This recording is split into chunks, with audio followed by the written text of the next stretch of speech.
দর্শক, দ্বিতীয় দিনের মতো মধ্যপ্রাচ্য সংঘাতের ঘটনায় আটকে পড়া বাংলাদেশিদের নিয়ে ইউএস বাংলার বিশেষ ফ্লাইট সংযুক্ত আরব আমিরাত থেকে ঢাকায় ফিরবে আজ। এর আগে বৃহস্পতিবার ভোরে ৩৭৮ বাংলাদেশিকে নিয়ে প্রথম ফ্লাইটটি ঢাকায় পৌঁছয়। এ বিষয়ে আরও বিস্তারিত জানতে হযরত শাহজালাল আন্তর্জাতিক বিমানবন্দর থেকে যোগ দিচ্ছেন সহকর্মী নাজমুল হাসান।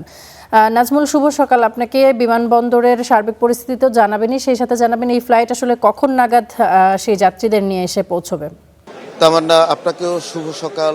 যেমনটা বলছিলেন, আসলে ইরান ইসরায়েল যুক্তরাষ্ট্র যুদ্ধের যে দামামা শুরু হয়েছে তার পরপরই আমরা যদি একটু প্রেক্ষাপটটা পেছন থেকে বলতে চাই তাহলে বলতে হয় গত শনিবার ইরানের সর্বোচ্চ নেতা আয়াতুল্লাহ আল খামেনিকে হত্যার পর কিন্তু আসলে একটা যুদ্ধ পরিস্থিতি সৃষ্টি হয়েছে।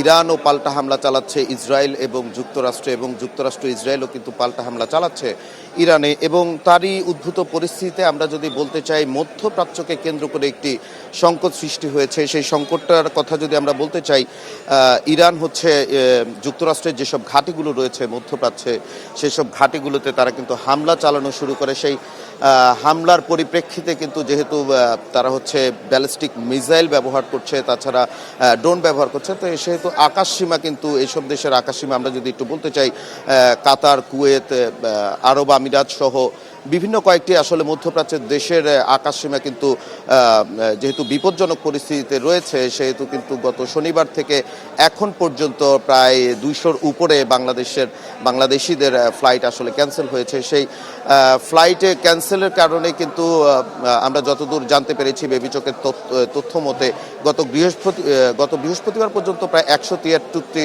এবং পরবর্তীতে সেটা আরও বেশি আমরা যতদূর জানতে পেরেছি বেসামরিক বিমান কর্তৃপক্ষের সূত্র মতে।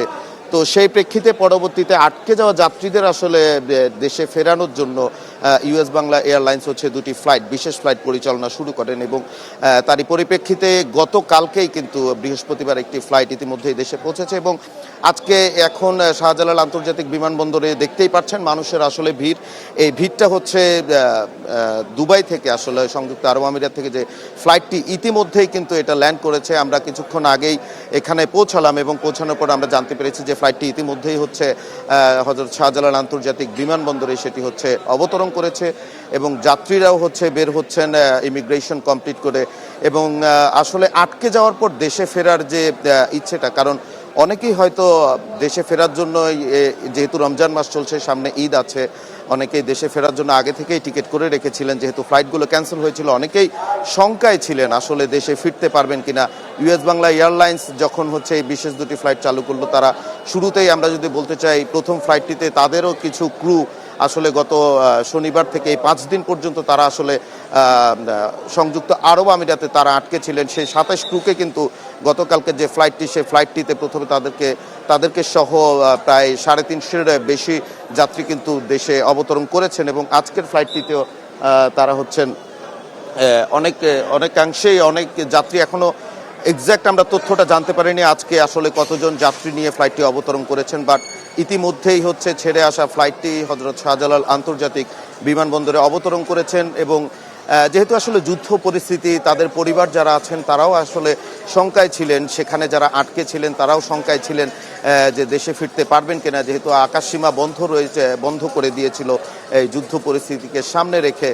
তো আমরা যদি এখন বলতে চাই তাহলে হযরত শাহজালাল আন্তর্জাতিক বিমানবন্দরে যেহেতু ফ্লাইটটি অবতরণ করেছেন, সেই শঙ্কা কাটিয়ে যেহেতু তারা আসলে দেশে ফিরেছেন, তাদের আত্মীয় স্বজন আমরা দেখতে পেয়েছি কিছুক্ষণ আগে অনেকেই ফুল নিয়ে অপেক্ষা করছেন, তাদেরকে আসলে এখানে আমন্ত্রণ জানাচ্ছেন তারা যেহেতু দেশে ফিরে এসেছেন। তো তাছাড়া ইউএস বাংলা এয়ারলাইন্স যেমনটা বলছিলাম, দুটি ফ্লাইট আসলে বিশেষ ফ্লাইট পরিচালনা করছেন, এবং এই ফ্লাইট দুটি আসলে পরিচালনা করছেন যেহেতু একটা উদ্ভূত পরিস্থিতি সৃষ্টি হয়েছে মধ্যপ্রাচ্যে। যাত্রীদেরকে আসলে ফেরানোর জন্য ইউএস বাংলা এয়ারলাইন্স কর্তৃপক্ষ দুবাই ইন্টারন্যাশনাল এয়ারপোর্টের যেসব কর্তৃপক্ষ আছে তাদের সাথে কথা বলার পর এই অনুমোদন তারা পেয়েছেন। তাই সেই প্রেক্ষিতেই তারা হচ্ছে ইউএস বাংলা এয়ারলাইন্সের ফ্লাইট দুটি পরিচালনা করছে, এবং আমরা যতদূর জানতে পেরেছি ভারতের এয়ার ইন্ডিয়াও কিন্তু এই অনুমোদনটা পেয়েছে এবং তারাও ফ্লাইট পরিচালনা করছেন। তো হযরত শাহজালাল আন্তর্জাতিক বিমানবন্দর থেকে আমার কাছে এই ছিল সবশেষ তথ্য। নাজমুল, অসংখ্য ধন্যবাদ আপনাকে আমাদের সঙ্গে যুক্ত হবার জন্য। দর্শক, দ্বিতীয় দিনের মতো মধ্যপ্রাচ্য সংঘাতের ঘটনায় আটকে পড়া বাংলাদেশিদের নিয়ে ইউএস বাংলার বিশেষ ফ্লাইট সংযুক্ত আরব আমিরাত থেকে ঢাকায় ফিরেছে। সেই সংক্রান্ত খবরাখবর আমরা আমাদের সহকর্মীর মাধ্যমে রাখছিলাম।